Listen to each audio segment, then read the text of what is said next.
The splash faded. The crowd gasped. Another performance over. But this time, there would be no standing ovation instead. The chilling realization that entertainment had turned executioner, Sarah Walker, had dedicated her life to BlueWave, to the oceans. Most powerful predators, she preached respect, she believed in connection. But on a bright Florida morning, respect wasn't enough. This isn't just an accident. It's a warning we refuse to hear. Training shapes behavior, but it can't control nature. And when nature unleashes itself, no command is absolute. Before we can, should orcas still be held in captivity? Share your thoughts below, and if you're ready to confront the uncomfortable truth, subscribe now. The danger lurks beneath the surface. Sarah Walker was born to the sea.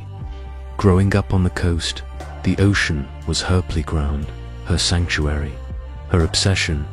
While others built sandcastles, Sarah rescued stranded starfish, memorized tidal charts, and whispered secrets to others. The water wasn't just a backdrop, it was her destiny. Her first visit to BlueWave Marine Park sealed her fate. She wasn't drawn to the clownish antics of the dolphins.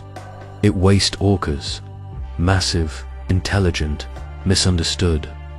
She knew in that moment she would dedicate her life to Vesa creatures, to bridging the gap between human and whale. It wasn't about fame, it was about understanding. And she believed with every fiber of her being that a connection was possible. Sarah didn't start as a star. She started as a volunteer, cleaning tanks, preparing food, observing trainers. She was a sponge, absorbing every detail, every nuance of the orca's behavior. She learned their language, not just thecamans, but the subtle shifts in mood, the flicker in their eyes. Her diligence set the attention of the senior, and within a few years, she was one of them. Standing poolside with creatures she had idolized. Sarah excelled, not because of her empathy, but because of her empathy. She saw the orcas as individuals, each with their own personality, their own history, their own wounds. Kesh specialized in behavioral enrichment, creating games, puzzles, and challenges to stimulate their minds and bodies. She formed a bond with every orca, even their most challenging, including Titan. She believed that even the most damaged animal could be healed with patience. It was that belief that would make her a legend and ultimately end her life. Titan was a troubled soul. Captured as a juvenile, he had spent years confined to Tasmal tanks, transferred from park to park. He was aggressive, unpredictable, a danger to himself and others. At BlueWave, he was an outcast, kept separate from the other orcas, a source of constant anxiety for the staff. He learned the tricks, but never knew trust. Trainers were wary of Titan. Previous incidents had left scars, both physical and emotional. He was considered a risk, a liability. But Sarah saw something different.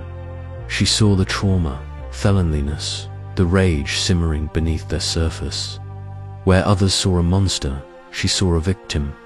She believed she could reach him. What she didn't realize was that Titan had never forgotten the ocean, and he would never forgive his captivity. The morning of July 4th was electric. The park was packed. Families celebrated. Sarah prepared for the afternoon show, but focused. Titan had been unusually responsive. The performance had been smoothly. Titan executed each trick with precision. The crowd roared. Sarah smiled. She believed she was making progress. Then, without warning, everything changed during a seemingly routine action.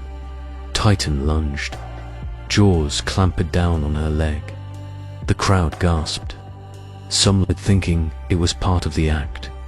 But the laughter quickly turned to screams as Titan dragged Sarah. Beneath this surface, the water turned red. Chaos erupted. Trainers scrambled. Sirens blared.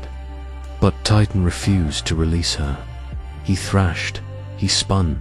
He held her down until she washed hill. The celebration had become a massacre. The illusion shattered. The Ocean had reclaimed what was always hers. The investigation was swift and brutal. Negligence, safety violations, a history of ignored warnings. Sarah's death became a symbol of the price of entertainment, a sacrifice to the god of profit. Titan was never exhibited again. BlueWave closed its doors, its Lego systemed with blood. Sarah Walker didn't die in vain. Her death sparked outrage, ignited. Change. New regulations were implemented. Orca captivity was questioned. A shift began. Sarah Walker didn't seek fame, she sought connection. But in the end, it was her death, not her life, that spoke volumes. She reminded the world that wildness be tamed, only contained.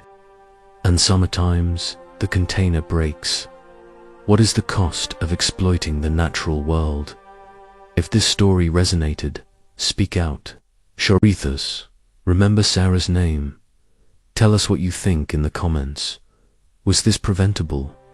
Who bears the responsibility? And if you want more stories that expose these uncomfortable truths, subscribe now. The answers lie in the depths.